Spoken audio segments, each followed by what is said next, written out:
திருமணத்தை பற்றி அல்லாஹ் என்ன சொல்லுகின்றான்? தாய்மார்களே, சகோதரிகளே, நீங்கள் புரிய வேண்டிய ஒரு பகுதி அல்லாஹ் சொல்லி காட்டுகிறான்.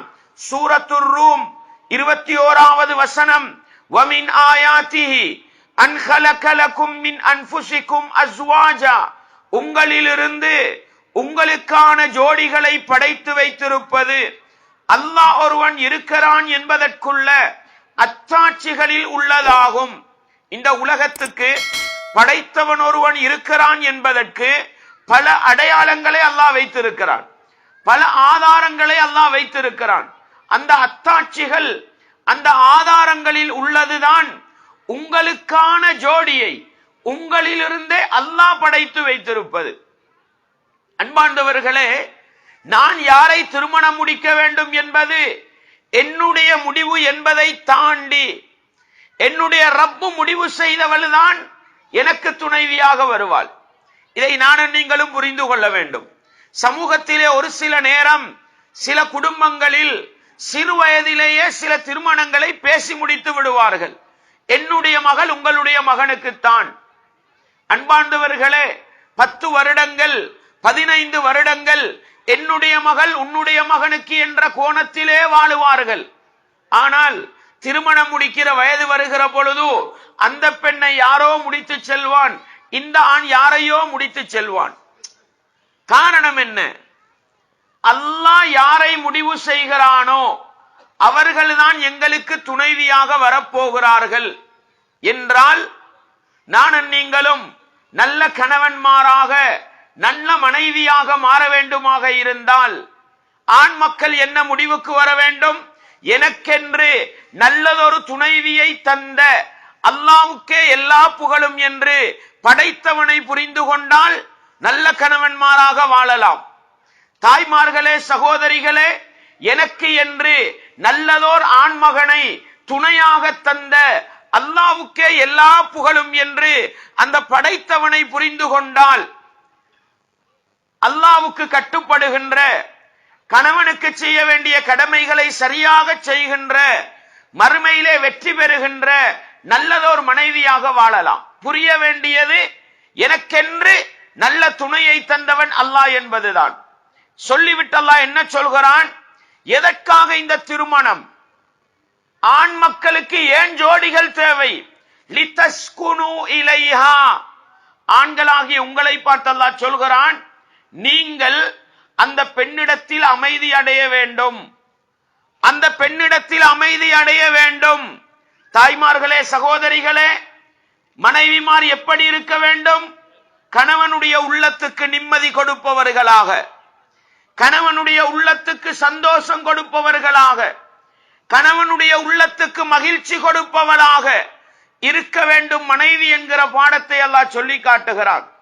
இதற்கு அல்லாஹ் செய்த ஏற்பாடு என்ன தெரியுமா? வஜஅல பைனகும் மவத்தன் வரஹ்மா. அல்லாஹ் என்ன செய்கிறான்?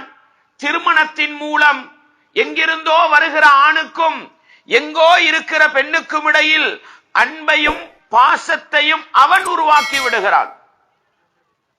அன்பார்ந்தவர்களே, வெளிநாட்டுக்கு வருகிறோம் அல்லது வேறு வேறு இடங்களுக்கு போய் ஹாஸ்டல் வாழ்க்கை வாழுகிறோம்.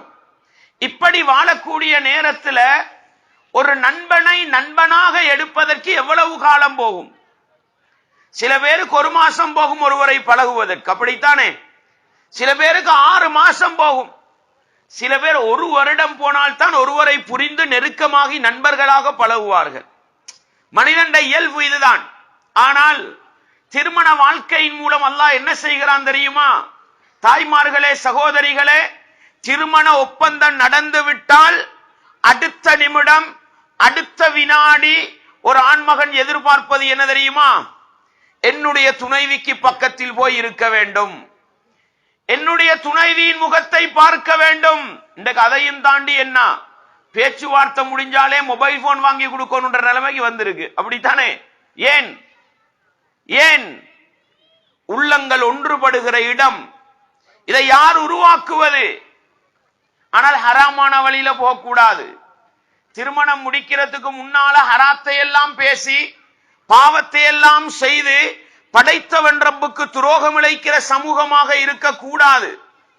திருமணத்துக்கு பின்னால் அடுத்த வினாடி என்னுடைய மனைவியை பார்க்க வேண்டும், என்னுடைய மனைவிக்கு பக்கத்தில் இருக்க வேண்டும். ஒரு பெண்மணி என்ன ஆசைப்படுகிறாள்? எந்த ஆணுக்கு பக்கத்திலும் சாதாரணமாக இருக்காத ஒரு பெண்மணி தன்னுடைய கணவன் என்று வந்துவிட்டால் அடுத்த வினாடி நெருங்கி வர ஆரம்பித்து விடுகிறாள். இந்த அன்பும் பாசமும் எங்கிருந்து கிடைக்கிறது? அல்லாஹ் ஏற்படுத்துகிறான். எதற்காக தெரியுமா? உலகத்தில் ஒரு ஆண் மகனை பொறுத்தவரையில் தாய்மார்களே, சகோதரிகளே, உலகத்தில் ஆண்கள் தான் பெண்களுக்கு பொறுப்பு என்றால் அது சாதாரணமான பொறுப்பல்ல. அவன்தான் உழைக்க வேண்டும், அவன்தான் மஸ்ஜிதுகளை நிர்வகிக்க வேண்டும், அவன்தான் பாடசாலைகளை நிர்வகிக்க வேண்டும், அவன்தான் சமூக பணிகளை செய்ய வேண்டும், அவன்தான் இந்த உலகத்துக்கு அனைத்து சுமைகளையும் சுமக்க வேண்டும். சுமந்தால் உள்ளத்துக்கு எவ்வளவு சுமை வரும், உள்ளத்துக்கு எவ்வளவு பாரம் வரும். இந்த நாட்டில் நம்ம பிசினஸ் பண்றோம், தொழில் செய்கிறோம், வேறு வேறு வேலைகளில் ஈடுபடுகிறோம். எங்களுடைய தலைக்கு எவ்வளவு சுமைகள் வரும், உள்ளத்துக்கு எவ்வளவு பாரம் வரும். இந்த சுமைகளை, இந்த பாரங்களை எல்லாம் இறக்கி வைப்பவளாக ஒரு மனைவி இருக்க வேண்டும். அவள்தான் உண்மையான மனைவி, அவள்தான் அல்லாஹ் விரும்புகிற மனைவி. தாய்மார்களே, சகோதரிகளே, அல்லாஹ் அதைத்தான் சொல்கிறான். ஆண் மக்களுக்கு ஏன் தெரியுமா உங்களை எல்லாம் முடிக்க சொல்கிறான்? அவர்கள் உலகப் பணிகளை எல்லாம் சுமந்து கொண்டு உள்ளத்திலே துக்கத்தோடும் தலையிலே சுமையோடும் உடம்பிலே வருத்தத்தோடும் வருகிற பொழுது மனைவியை கண்டவுடனே, மனைவியின் முகத்தை பார்த்தவுடனே, மனைவிக்கு பக்கத்திலே அமர்ந்தவுடனே, மனைவியோடு கட்டிலில் அமர்ந்தவுடனே அனைத்து கஷ்டங்களும் நீங்கி போக வேண்டும். அப்படி ஒரு வாழ்க்கையை தரக்கூடியவளாக எங்களுடைய தாய்மார்களும் சகோதரிகளும் இருந்தால் இதான் வாழ்க்கை. சகோதரர்களே, இதான் வாழ்க்கை. இதுக்கு பெரிய அளவு பயிற்சி எடுக்க தேவையில்லை.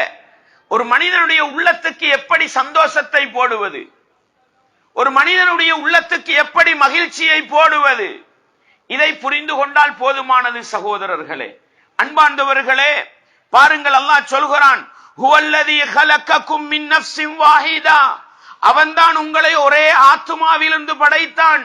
வஜஅல மின்ஹா ஸௌஜஹா, அந்த ஒரே ஆத்துமாவிலிருந்து அதற்கான ஜோடியையும் அல்லாஹ் எடுத்தான். எதற்காக?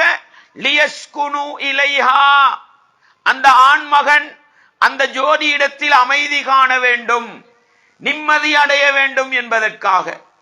அன்பார்ந்தவர்களே, தாய்மார்களே, சகோதரிகளே, இன்றைக்கு ஆண்களும் எந்த இடத்துக்கு வந்துட்டாங்கண்டா எங்கட பெண்மணிகளும் பிஸியா இருக்கணும். அப்படித்தானே?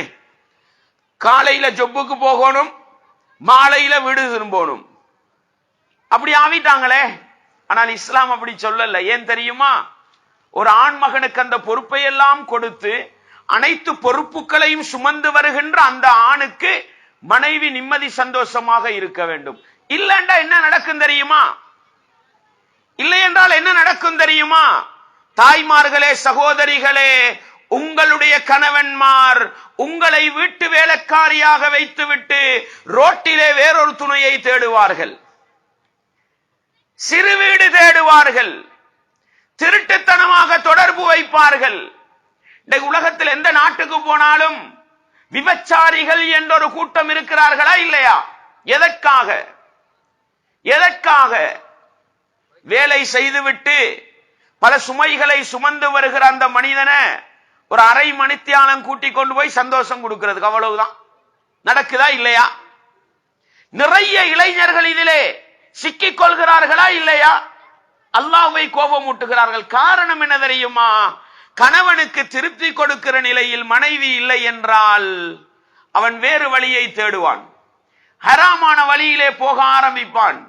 எனவே பெண்மணிகளே, தாய்மார்களே, சகோதரிகளே, முன்மாதிரியான ஒரு மனைவியாக மாற வேண்டுமாக இருந்தால் கணவனுக்கு செய்ய வேண்டிய கடமையில் மிக பிரதானம் கணவனுடைய உள்ளத்துக்கு நிம்மதி, சந்தோஷம் கொடுப்பவராக இருக்க வேண்டும்.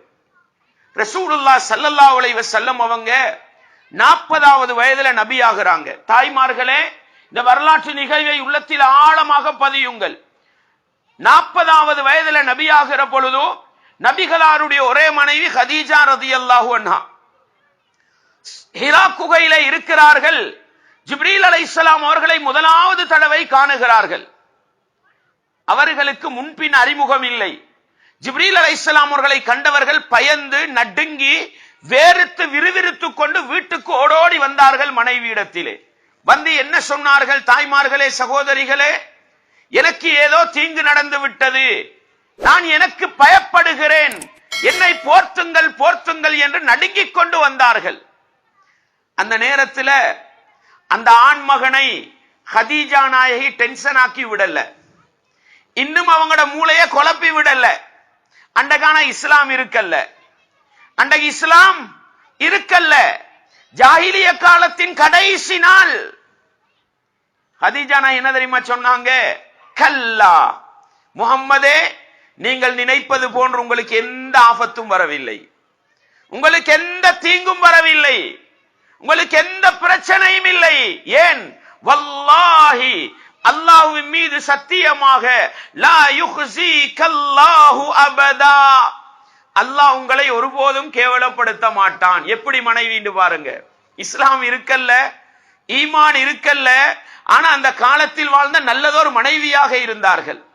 கணவன் கவலையோடு வருகிறார், துக்கத்தோடு வருகிறார், உள்ளத்தில் சுமையை சுமந்தவராக வருகிறார். எப்படி அமைதிப்படுத்தினார்கள்?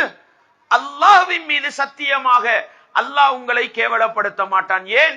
இன்னக லதஸிலுர் ரஹீம், நீங்கள் குடும்ப உறவை சேர்ந்து நடப்பவர், கஷ்டங்களை சுமந்து கொள்பவர், இல்லாதவருக்கு உழைத்து கொடுப்பவர், அழிவுகள் வந்துவிட்டால் மக்களுக்கு உதவி செய்பவர். இந்த நல்ல பண்புகளை கொண்ட உங்களை அல்லாஹ் ஒருபோதும் கேவலப்படுத்த மாட்டான் என்று அந்த நபி அவர்களை அமைதிப்படுத்தினார்கள் ஹதீஜா ரலியல்லாஹு அன்ஹா. அந்த தாயுடைய வாழ்க்கையில இருந்து ஒரு மனைவி பாடம் பெற வேண்டும். என்ன தெரியுமா?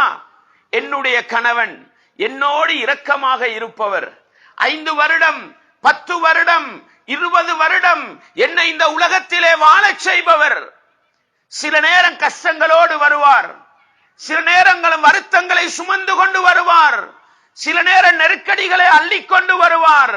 அவருக்கு ஆறுதல் சொல்கிற நிலையில், உள்ளத்துக்கு நிம்மதி சந்தோஷத்தை கொடுக்கிற நிலையில் மனைவி இருந்தால், இதைத்தான் ஒரு நல்ல மனைவி இடத்தில் இஸ்லாம் எதிர்பார்க்கிறது என்பதை நானும் நீங்களும் மறந்துவிடக் கூடாது.